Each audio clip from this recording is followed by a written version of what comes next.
daily drive-by. What's going on? Wanted to hop on here to talk to you guys today kind of about like that it's okay to get stagnant, that it's okay to lose motivation, it's okay to kind of get not necessarily in a rut, but just a place where like you're just going through the motions.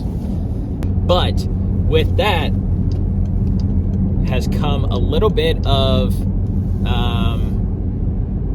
I want to say like setback in my drive and passion to like hit some sort of physical goal.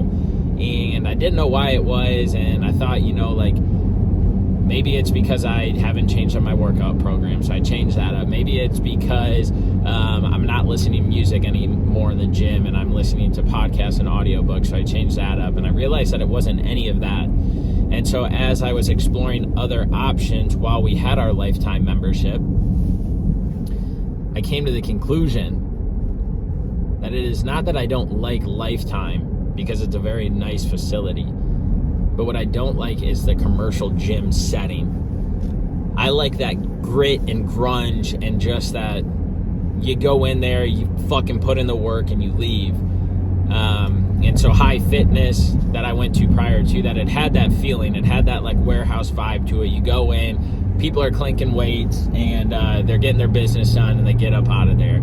There's nothing overly fancy. There's no extreme amenities. But you just went in there and you just felt like you wanted to work out. So where am I going with all this? I have been still looking for a gym, driving 30 minutes to go and look at other gyms to see if they would be a fit and if I would be willing to go in the mornings, make that drive to go to a gym where I would have that drive and passion come back. And so as I'm making these drives and I'm thinking about it, I'm like, well, these gyms don't open at 5, so I could leave at 4:30, get there by 5, do my workout, leave at 6:30, and then I'm hitting all of rush hour traffic going into the city and out of the city. Then I started adding it up, and I'm like, God damn, it's going to take me an hour and a half just to go to the gym every single day. I already hate the 40 minutes that I drive to and from combined Lifetime, 20 minutes there, 20 minutes back. And then, lo and behold, Mr. Antonio gets an at-home gym, and he is just loving it. Nikki is talking it up. She's loving it. And the next thing you know, they get the twins on board. We got to get an at-home gym. We got to get an at-home gym. And I'm like, fuck that. We're not getting an at-home gym. I love going to the gym. Going to the gym is like a therapeutic moment. It's like going to get your hair cut, sitting in that barber chair, having a good conversation, getting that straight razor on the back of the neck, just the best feeling in the world. Gets you out of your element, and it refreshes you, it rejuvenates you, it revives you. I was like, there's no way. So I woke up on Friday. I had to go into the office. Went into the office, did my thing. There was a gym right by there, so I swung in real quick. I was like, wow, this is really freaking dope. But it was one of those gyms that would take me an hour plus to and from every single day. So I get home and I would call Antonio and I'm talking to him on the phone and I'm telling him like, God damn. And he's like, I'm telling you, bro, at-home gym's the route to go, at-home gym. No. And the next thing you know, they're chirping in the group message that we have about why we should and shouldn't do it. And over the years, I've been giving Antonio sales advice. He's always, come on, we got to do this. Let's sign up. I'm like, brother, that's not how you get me to sign up for a marathon. I can promise you that.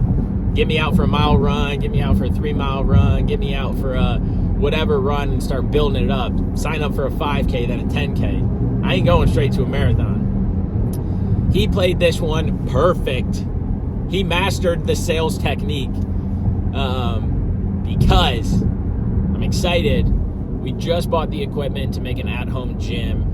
And we were looking at the ROI. What do we pay for our gym membership now? How long would it take us to pay off this equipment? What would be the return on investment? Why would we do it? We're looking at all these different things, and it's like, all right, this makes sense. We should do this. And so I went from a 0% chance of having an at-home gym on Friday morning to around 2:30 in the afternoon. I'm like 75-80% sure it's happening. And then we wake up Saturday and we place the order for the gym equipment. So we got the Nike strength equipment. We have that coming in hopefully by the end of this coming week. So I'll start vlogging and making a video of what that gym transformation looks like. We're going to do it out in our garage. We got the squat rack, we got a bench, we got the barbell, we got plates, all the way from 10 up to 45. So 10, 15, 25, 35, 50. That will be going on the squat rack. And then we got a rack and dumbbells, 5 to 50 pounds. And then we got 3 different kettlebells. We also got 2 jump ropes and a curl bar, preacher curl bar, easy bar curl, whatever. So all of that is coming in this week. We are going to get horse stall mats. They're big rubber mats to put down in the garage. They're way more wallet friendly than buying like the square tiles that they sell online for gyms. So I'm very excited for this because I think it will start to increase that passion and drive that I always talk about that I have for the gym. I kept doing it. I just don't like going through the motions. Like, I like to go in there with a purpose, with a why, just kind of like how I live my life. And so we got this equipment coming in, but when you are evaluating things or when you think you are stuck, look for ways that you can improve them. Now, this could seem like a drastic thing where it's like, oh my God, I can't afford gym equipment. Like, I'm not going to do this, and that's fine.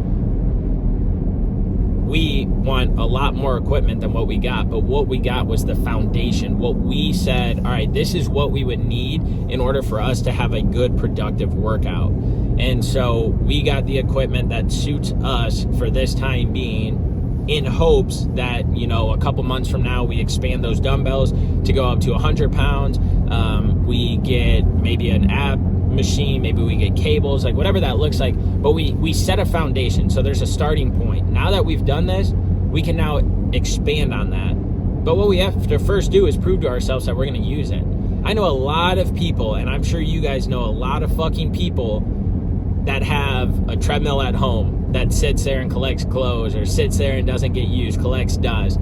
I know that you guys probably know people that have ab wheels at home, that have dumbbells at home. Again, that starting point, that don't fucking use them. It's convenient to have it there, but what's going to keep you disciplined to use it? And again, I think that's when you have your why and your purpose of why you're working out, or what you're trying to achieve, or what the purpose of you putting the investment into this is. And so for me, it's also an investment in DTI, because guess what? Now I can go out there and make content. Now I can put my phone up. Now I can document this journey. Now I can have people come over and work out that live in the area. Now I can expand what we do from a physical outlet perspective, because I have this stuff at home. It's very uncomfortable to put up a camera in the gym. Something I got to get better about is not caring what people think. But now I have this stuff at my home, and I can go out there every single morning and I can document my workouts. I can document different movements. I can document different things that I'm doing to not only help our clients, but to also help the people around me and motivate them. Come over and work out. We'll do this, we'll do that.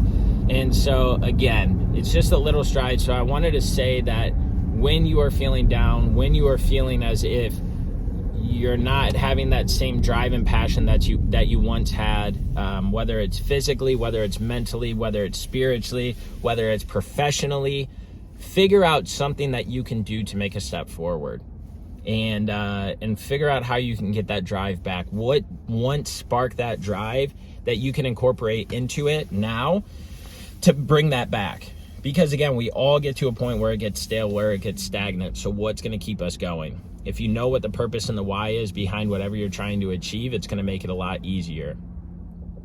So as I'm getting ready to embark on this new journey, I got my Spartan race coming up. I want to find that drive again, that grit again. I want to go in there, clink the fucking weights, fucking max out, whatever it is, and just put that fucking work in, day in and day out. So that's all I got to say. I hope that you guys are living a happy, healthy lifestyle. I hope that you guys are motivated in life. I hope that you're ambitious to want to get better in life. And I hope that you're doing things that set you forth to the path that you want to achieve. Because this life is short. This journey is short that we're on. And when you have the momentum and when you have the passion to do something, capitalize on it, because that could go away as well. So wherever you are in this life, just get started on those little things. Start building the foundation, start building the habits that then you can expand on. Because without the habits, without the little things to expand on, you'll never ever start, and you'll never have a position of where you want to go, or that traction of where you want to go next. So there's a lot of things that can get in the way. There's a lot of things that can just weigh on you mentally. But start small. I was actually having a conversation with my barber the other day, and dude's a great guy. Just getting started to know him. Just found him at this new area that I was living in, or that I am living in. And it's hard for me to go to a new barber. When I form relationships, I like to stay loyal to the people that I use services from, or that I go to, or things that I do. And so we're just now starting this relationship and this bond, because again, your barber, you talk to him, you bullshit with him, and you never know the conversations that you're going to have.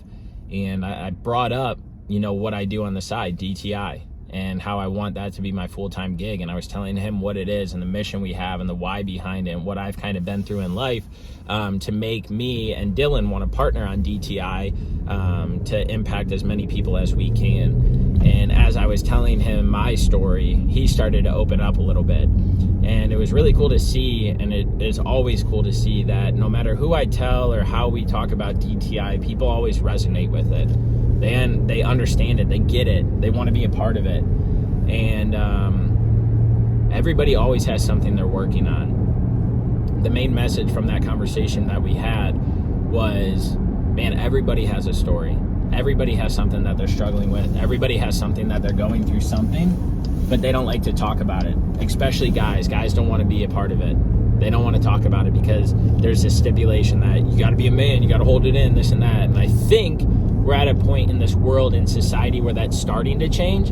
But again, there's a lot of people with old school mentalities, or that have old school mentality parents or uncles or aunts that influence them to have these thoughts, to have these concepts in their head that it has to be the way it was, and it doesn't. And so I'm not saying, and I won't even go down there, but as I was talking to him, he was saying how he's got stuff that he's struggling with, and how he talks about stuff, but he has to be about it. And so to wrap this all up is that you can talk all day that you want to start something. You can talk all day that you want this change. You can talk all day that something's upsetting you and that you're going to make a difference about it. But nothing is going to happen without action. A plan with no action is nothing. Putting the action in behind the things that you're talking about is when you will see that change. You will never see change. You will never see change if you are not consistent and you don't put action behind your plan. So go out there, tackle the world, and do the things that you say you're going to do. Stop lying to yourself. If you say you're going to get up early, get up early. If you say you're going to drink more water, drink more water. If you say that you're going to reach out to people, reach out to people. If you say that you're going to shower before work, shower before work. It's little things like that. If you say that you're not going to drink during the week, don't drink during the week. Stop lying to yourself and stop telling yourself you're going to do stuff when you know you're not going to do it. Only put things in place that you truly want to achieve and accomplish. If you truly want to achieve and accomplish it, you'll prioritize it. And if you prioritize it, you'll make it happen. But when you say things to try and make people believe, or try and make people think that, you're doing this, or you want to start this, or that you're on the grind for this, but you're really not, you're just saying it because it sounds good, because it's what people want to hear. What do you want to hear? What do you want to accomplish? What do you want to achieve? Start doing things for you and not what everybody else fucking thinks, says, acts. It doesn't matter. Focus on you and put the things in place that make you hit the dreams, hit the goals, hit the anything that you want. All of this is related because you have to put systems and processes in place to achieve the things that you set forth. So I will leave that as the closing, because I said you in this a lot, but I really want to emphasize that it starts and ends with the person listening to this. It starts and ends with the person that's saying they want the change, saying that they want the difference, saying that they wanna. So go out there, conquer the world, stop lying to yourself, and show yourself that you are about it, that you can achieve it, and that you will conquer it, because you're going to put the time and energy into it. Much love. Have a great day. Go out there, hit some fucking golf balls, soak in some fucking sun, soak in the water, soak in football, whatever the fuck it is. Go out there and enjoy your fucking life. That's all I got to say. Have the desire to inspire right the fuck now and make the most out of this life, baby. It's on.